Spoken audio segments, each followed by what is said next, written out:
pour pas déraper. Bruno Retailleau est notre invité ce matin. Bruno Retailleau, sénateur de Vendée, président du groupe Les Républicains au Sénat. Merci d'être avec nous en studio. Et d'ailleurs, à partir de lundi, j'espère que tous les responsables politiques comme vous viendront en studio parce qu'une interview politique, ça se réalise mieux lorsqu'on est en face à face qu'à distance. Bien. Est-ce que les conditions d'une réussite du déconfinement sont réunies, Bruno Retailleau ? Moi, je voudrais l'espérer, je pense, et je l'ai dit d'ailleurs au Premier ministre en face de lui, au Sénat, je pense que bien sûr qu'il faut se déconfiner. Parce qu'aujourd'hui, les effets du confinement sont supérieurs à ses bénéfices. C'est trop long, ce confinement ? C'est très long, et c'est bien sûr l'économie, et c'est aussi le sanitaire. Vous savez qu'il y a eu un effondrement des consultations chez le médecin, notamment le médecin généraliste. Le problème, c'est que je trouve que le gouvernement a très mal préparé le déconfinement. Pourquoi ? Parce qu'il a une stratégie, et ça fait 1 mois et demi que je le dis. C'est pas de ce matin.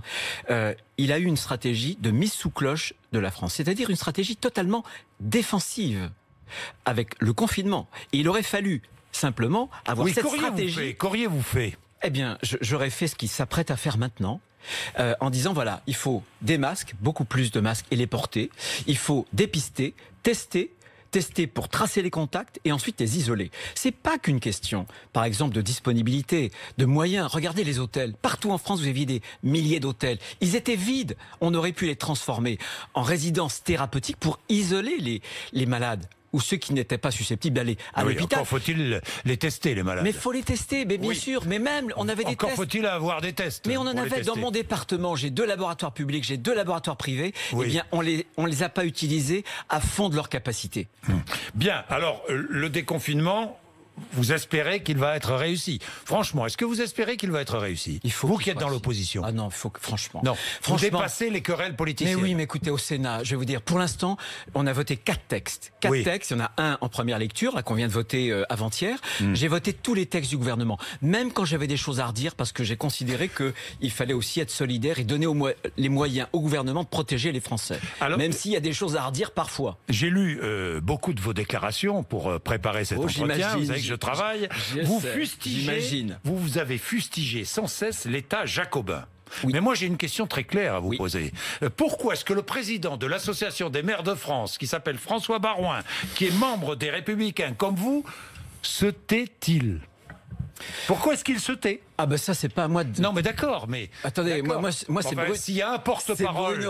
S'il y a un porte-parole des maires, c'est bien lui. Jean-Jacques Bourdin. Oui. Juste après l'émission, je vais vous donner le numéro de téléphone de François Baroin. Je l'ai. Alors, vous allez l'appeler, mais vous allez l'inviter. Mais 10 fois on l'a invité, il ne répond pas. François Baroin, je l'ai entendu. Bon. Simplement, moi, pourquoi je suis contre l'État jacobin ? Parce que j'ai vu l'État jacobin incapable de commander des masques. Et j'ai vu des collectivités, vous savez que c'est nous au Sénat, qui avons déverrouillé le système, qui avons permis aux collectivités d'avoir l'autorisation pour importer des masques. Oui, et j'ai vu des grandes surfaces aussi se débrouiller très bien pour importer des masques. Moi aussi, je l'ai vu. Je l'ai vu. Oui. Oui, mais l'État était infoutu. Vous le regrettez ? Non, mais non, je préfère qu'il y ait des masques plutôt que pas de masques du tout. Bon. Et malheureusement, les collectivités ont pu importer des masques. Voilà. Et je pense qu'aujourd'hui, les gens qui sont au terrain, je dialoguais hier très longuement avec le maire de Cannes. Oui. Il fait un boulot extraordinaire. On voit bien que les maires, ça va être les clés de la réussite pour le déconfinement. Donc, c'est pour ça qu'on voudrait les leur entendre. Confiance. Oui. Bon, d'accord. Bruno Retailleau, on vous fait confiance. Les maires, vous dites les clés de la réussite. Les clés pour les écoles. Et notamment, évidemment, les écoles primaires. Et le périscolaire, la cantine, oui, et le périscolaire, les cantines et tout. Etc. Il y a, j'ai vu, une initiative très intéressante au Mans. Le maire, qui est socialiste, que vous connaissez, Stéphane Le Foll, je connais très bien. offre la cantine gratuite à tous les enfants de sa ville. C'est bien. C'est très bien. Tous les maires pourraient essayer de faire ça. C'est pas évident parce que ça coûte cher. Non, mais Le Mans, c'est pas une petite commune rurale. Il n'y a pas les mêmes moyens. Oui, il n'y a pas les mêmes moyens. On est bien d'accord. Bon, les écoles, est-ce qu'il fallait toutes les rouvres. Est-ce que vous étiez favorable à un report de la rentrée en septembre, franchement ? Non, je dois dire que je pense, moi, qu'on aurait pu mieux différencier. Il va y avoir des départements verts. Moi, dans l'ouest de la France, c'est vert. Très franchement, on doit prendre des précautions, mais on doit pouvoir ouvrir les écoles. Je le dis carrément, je suis solidaire de ce point de vue-là, de la décision qui a été prise. Bon, alors après, on aurait peut-être pu commencer plutôt par les plus grands que par les plus petits. La France est singularisée en Europe avec un seul autre pays, mais tous les autres pays ont plutôt commencé... Danemark, je crois, qui a fait comme nous. Absolument, je vois que vous travaillez, alors que les autres pays ont commencé plutôt par les grands. Mais c'est vrai que dans des départements qui sont au rouge, je voyais en Ile-de-France, il y a beaucoup de maires qui sont totalement tétanisés, parce qu'ils ne veulent pas apporter une contribution, alors que des enfants enfant pourrait être... Vous savez qu'il y a la fameuse maladie de Kawasaki. Oui. Je ne sais pas ce qu'il en est exactement. 18 cas. Il y a 18 cas, exactement. 18 cas en Ile-de-France. Exactement, mais il peut y avoir des cas de contamination. Peut-être Oui. que l'enfant n'exprime pas les symptômes, mais peut-être qu'il peut être très contagieux et contaminer des adultes. Donc moi je pense qu'il faut essayer de reprendre, mais avec des règles qui sont claires. Bien, elles ne sont pas claires. Non, parce que, attendez, l'État jacobin, vous savez ce qu'il a fait? Il a envoyé au maire un protocole sanitaire pour ouvrir le parapluie, parce que l'administration parisienne a voulu se défausser de ses responsabilités. Un protocole qui, dans un premier temps, faisait 63 pages. Dans un deuxième temps, 54 pages. Dans un premier temps, on demandait des produits désinfectants. Dans un deuxième temps, on leur demandait des produits virucides pour tuer le virus. Les maires ont été totalement tétanisés. Totalement tétanisés. Ils se sont dit, attendez, l'État est en train, comme souvent, nous qui sommes les fantassins de la République, on nous transforme en bonne à tout faire de la République. On va être obligé d'appliquer des choses qui, dans des écoles rurales, sont pas applicables. Alors, je reviendrai tout à l'heure sur la responsabilité des chefs d'entreprise, des maires. C'est très intéressant, parce qu'il y a débat, hein, il y a débat. Mais je voudrais continuer sur l'ouverture. Je suis prêt à le mener, ce débat. Oui, mais je sais. Je continue sur l'ouverture, les plages. Est-ce qu'il faut les plages, les cafés, les restaurants? Est-ce qu'il faut, comme le gouvernement l'a décidé, attendre encore la fin mai avant de prendre une décision, ou est-ce qu'il faut ouvrir tout de suite? Moi, je pense que je critique l'État jacobin. Je pense que la règle, et de ce point de vue-là, le plan de déconfinement a un point qui est important, c'est la progressivité, mais la territorialisation. Je pense qu'il faut qu'il y ait une confiance. Mais c'est ce qui existe. Non, parce que les départements, les plages sont fermées partout. Verts, rouges. Ce que je voudrais que... Donc il faut rouvrir les plages dans les départements verts. Il faut qu'avec le maire et le préfet, il y ait des règles établies. Quand le maire et le préfet disent « Ok, on va pouvoir tenir bon, on va surveiller la plage, il n'y aura pas de serviettes, ça sera une plage active. » Vous êtes favorable? Pourquoi pas? Si les conditions sont réunies, vous êtes favorable à une réouverture des plages tout de suite dès le 11 mai? Peut-être pas le 11 mai, mais en tout cas dans le courant mai. Écoutez, vous allez rouvrir des tout petits parcs à Paris. Vous allez rouvrir dans des zones rouges des parcs. Très bien. On a des plages, nous, en Vendée, mais aussi dans tout l'Ouest et ailleurs, qui sont... 250 km de plage en Vendée. Par exemple, vous avez bien travaillé. Oui, c'est mon boulot. Ce que je veux dire, c'est que vous voyez bien 4 millions de visiteurs par an. Voilà. Donc, il faudra que ça soit surveillé. Mais si on respecte, justement, s'il y a des surveillants de plage, s'il y a un certain nombre de critères, notamment de distanciation sociale, bien sûr qu'on doit pouvoir rouvrir, pas dans n'importe quelle condition, les plages. Voilà. Parce que ce sont des espaces publics aussi. Et il faut savoir que chez nous, sur le littoral, c'est un peu l'équivalent des parcs publics. Il y a un seul point, effectivement, il ne faut pas que ça provoque un afflux, par exemple, des Parisiens ou des gens de grandes villes. C'est le risque. C'est le risque. Donc il faut faire très attention, mais vous savez qu'il va y avoir... Contrôler. Il y a un contrôle. Le Premier ministre, j'imagine, va commencer à en parler. Jean Castex, que nous avons reçu hier. Que vous connaissez bien, qui est de votre famille politique. Voilà, moi je ne connais pas bien, mais je pense que c'est quelqu'un... Il l'est toujours. Il l'est toujours. On me dit que c'est... On dit beaucoup de bien de lui. Je ne sais pas pourquoi. Moi je connais pas. Parce qu'il travaillerait pour le gouvernement, que ça deviendrait quelqu'un qui serait pas bien. Non, je crois qu'il a des qualités foncières. Il y a les règles des 100 km. Ça fait partie des choses qu'il faut respecter. Bien. Les masques, les transports en commun. Masques obligatoires, normal, dans les transports en commun, partout. Partout, vous êtes favorable.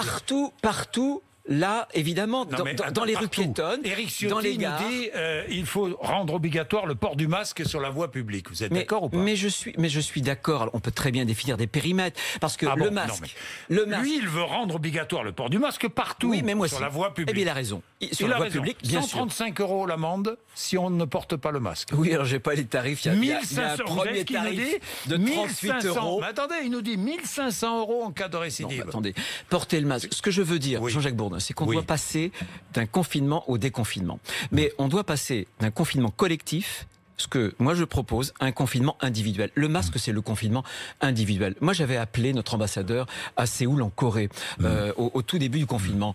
Et à l'époque, on me disait, vous savez, les scientifiques, c'est pas sûr que le masque protège. Le masque fait oublier les mesures barrières.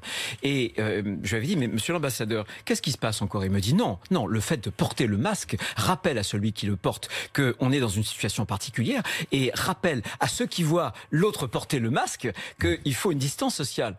Et vous vous rendez compte qu'on a des scientifiques en France qui se sont dit que peut-être que le masque ne protège pas. Ces scientifiques-là, ce sont des diafoirus, comme du temps de Molière. Voilà. Oui, mais est-ce que vous savez pourquoi Heureusement que les Français ont du bon sens. Non, mais il faut quand même savoir pourquoi on porte le masque aussi dans les grandes villes chinoises, à cause de la pollution. Non, mais bien C'est sûr. pas une question de virus.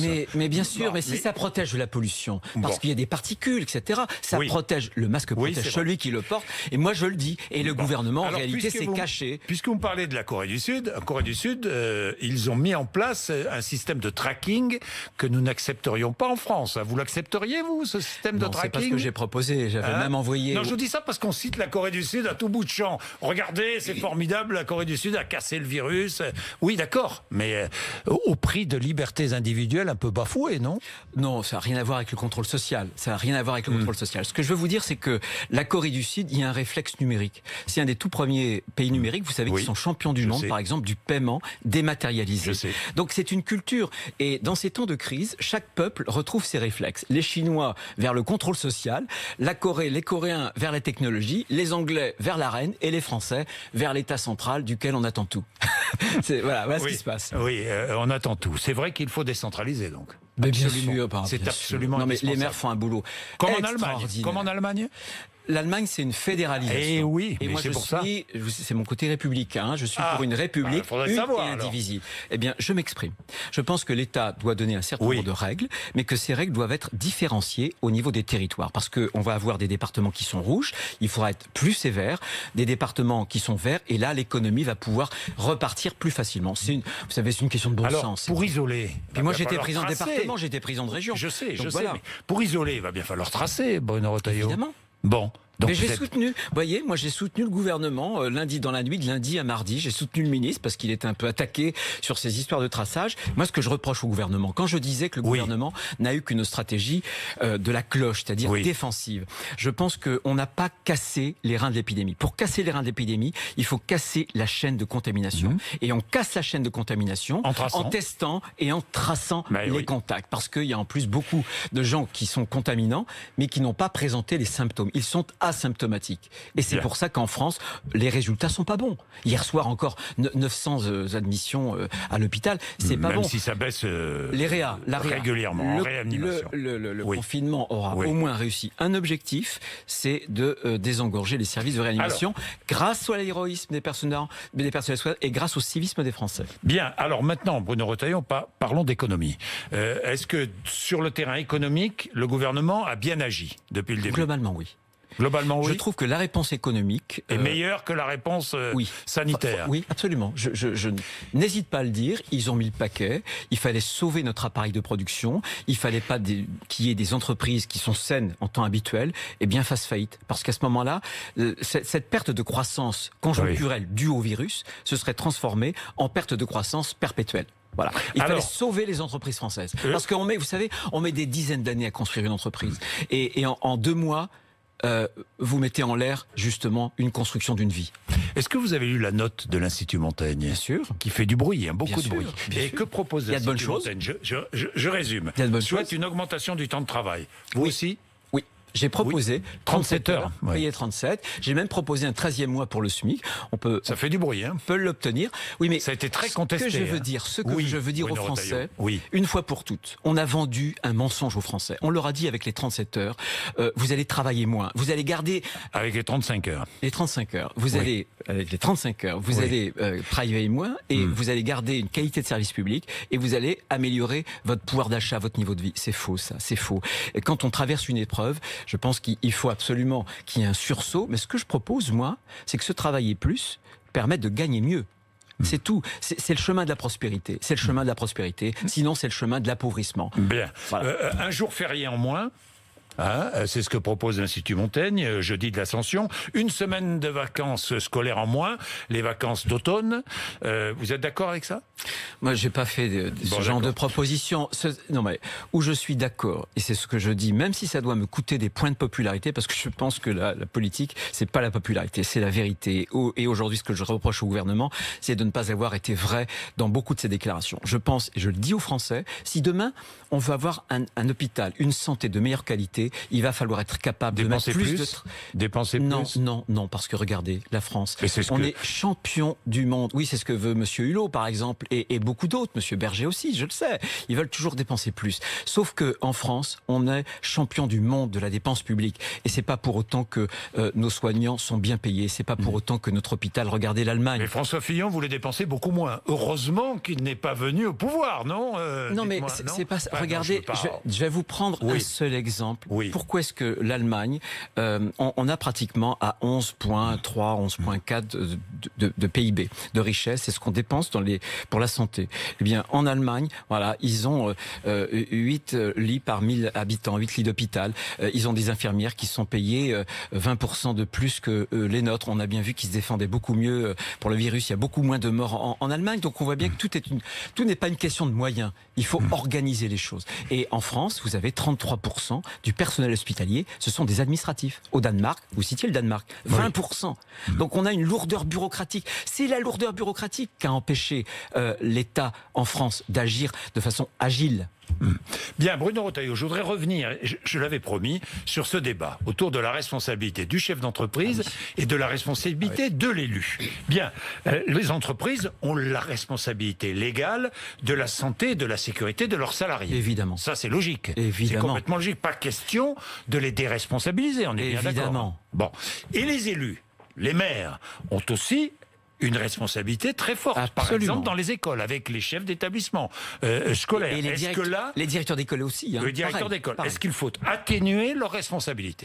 Non, ce qu'on a voulu faire, c'est ils seront toujours responsables. Ils auront toujours, par exemple, une responsabilité pour une faute intentionnelle, une responsabilité délibérée. Quand ils ne respectent pas, par exemple, une prescription, une règle que leur donne le règlement ou la loi, eh bien, s'ils ne la respectent pas, ils seront responsables. Ce qu'on a simplement voulu faire au Sénat, c'est que les maires, les directeurs d'école, les chefs d'entreprise, les présidents d'associations qui vont avoir à appliquer des consignes que leur donne l'État ne soient pas demain traduits en justice pour le seul fait d'avoir appliqué ce consigne parce qu'il y a un appliquer les règles de l'État. Les règles de l'État, parce que eux, ce sont des exécutants. Oui. Ils sont des exécutants, c'est pas les décideurs. On peut poursuivre en justice l'État, mais pas ceux qui appliquent les règles. Mais non, bien sûr, s'ils n'ont pas fait de faute intentionnelle, s'ils n'ont pas méconnu le règlement, la loi, évidemment que non. Ce qu'on a voulu dire aux maires, aux chefs d'entreprise, aux directeurs d'école, eh bien, on pose un cadre clair. Vous êtes des exécutants et vous n'êtes pas les décideurs. Et moi, c'est ce qui m'a ulcéré quand j'ai vu hier l'amendement que la commission des lois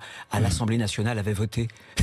Là, du coup, on exonère les ministres et le gouvernement. On les exonère. Eh ben non, nous, on n'a pas voulu faire ça. Ce qu'on veut faire, c'est de dire le déconfinement, c'est essentiel. On a besoin de confiance. On dit aux maires, aux chefs d'entreprise, attention, vous devez la sécurité, bien évidemment, mais c'est pas parce que vous appliquerez ce que l'État vient de décider à votre place que demain, si jamais il y a un enfant qui est contaminé, vous serez traduit en justice. Il faut que ça soit clair. Ce sont des chevilles ouvrières. Donc, si un enfant est contaminé, on peut traduire en justice un ministre, mais pas le maire. Non, je ne sais pas si ça sera le ministre. Je dis ça comme ça. Ce que je veux dire, c'est qu'il y a un climat de confiance. Ce que je veux dire, c'est que le rebond pour la France, c'est pas seulement des questions de milliards et de milliards d'euros. Il faut créer la confiance. La confiance, ce sont des règles claires. Et l'esprit de responsabilité. Et l'esprit de responsabilité, c'est pour ça qu'on n'a pas du tout exonéré ni les maires, ni les chefs d'entreprise, ni les directeurs d'école des responsabilités premières, voilà, qu'ils ont de toute façon et qu'ils doivent respecter, évidemment. Mais on avait pris soin au Sénat. C'est Philippe Bas qui l'a fait, croyez-moi, il est fin juriste, d'exclure justement tous celles et ceux qui ont cette responsabilité au regard de la santé publique, donc par exemple les membres du gouvernement. Ce que n'a pas fait l'Assemblée nationale. C'est extrêmement grave. C'est un parapluie législatif qu'ils ont voté hier après-midi. Bien, Bruno Retailleau, j'ai deux questions. Réponse brève, si vous pouvez. État d'urgence sanitaire prolongé jusqu'au 24 juillet. Non, jusqu'au 10 juillet. Pour l'instant, le 10 juillet, vous avez modifié. Vous avez modifié. Absolument. Enfin, l'Assemblée va y revenir et ça sera le 24. Hein. Bon, à moins que... Non, on peut avoir un accord. Et le Conseil constitutionnel, saisi? Bien sûr. Oui, pourquoi? Parce que... Il sera saisi aussitôt que la loi. La loi sera sans doute votée samedi, peut-être, vendredi ou samedi. Gérard Larcher saisira immédiatement, c'est une de ses prérogatives, le Conseil constitutionnel. Pourquoi? Parce qu'il y a l'article 6 qui crée un système d'information avec des données qui ne seront pas anonymes, qui sont des données de santé, Voilà, il y aura peut-être Jean-Jacques Bourdin, est-ce qu'il a un statut virologique positif ou négatif? Ça sera nommément. Nous, on a mis beaucoup de garanties parce qu'on ne joue pas avec cela. Et il faut que le Conseil constitutionnel se prononce. C'est trop grave. On peut bien entendu restreindre des libertés parce qu'il faut lutter contre une pandémie. C'est ça l'état d'urgence sanitaire. Il y a eu beaucoup de liberté. La liberté d'aller et venir avec le confinement a été fortement réduite. Mais je crois que là aussi, il faut faire attention. Le Sénat a trouvé, je crois, un juste équilibre. Je crains que l'Assemblée nationale revienne un peu là-dessus, mais le Conseil constitutionnel nous dira le droit. Bien, et dernière chose, mes réponses très courtes, commission d'enquête sur la crise sanitaire? Absolument, nous l'avons voté dans son principe, unanimement, tous les groupes du Sénat, et nous la mettrons en place au mois de juin. Pas pour régler des comptes, Oui. pas pour essayer d'attraire en justice. Non, je pense que justement, moi, je suis plutôt que pour que la décision politique Ça fasse emporte avancer une les choses. responsabilité politique. Et voilà, il y a des choses, il y a des faiblesses, il y a peut-être des choses qui ont été bien faites, il faudra le reconnaître. Je l'ai dit, par exemple, pour la réponse économique à la crise. En revanche, la France n'était pas préparée. Et on a une culture du risque zéro. Vous savez, c'est moi qui avais fait le rapport à l'époque de Xintia. On a célébré malheureusement le 10e anniversaire de Xintia. Il y avait eu dans une seule commune, la Faute-sur-Mer, en Vendée, 29 morts. Et je pense que le travail qu'on avait fait au Sénat, notamment, avait été utile. Ce travail, il faut le faire parce que les risques, aujourd'hui, se multiplient. Risques sanitaires, climatiques, etc. C'est le travail de fond que le Sénat veut mener. Merci Bruno Retailleau. Merci Merci d'être venu nous voir ce matin, 8h54. Vous êtes sur RMC et BFM TV.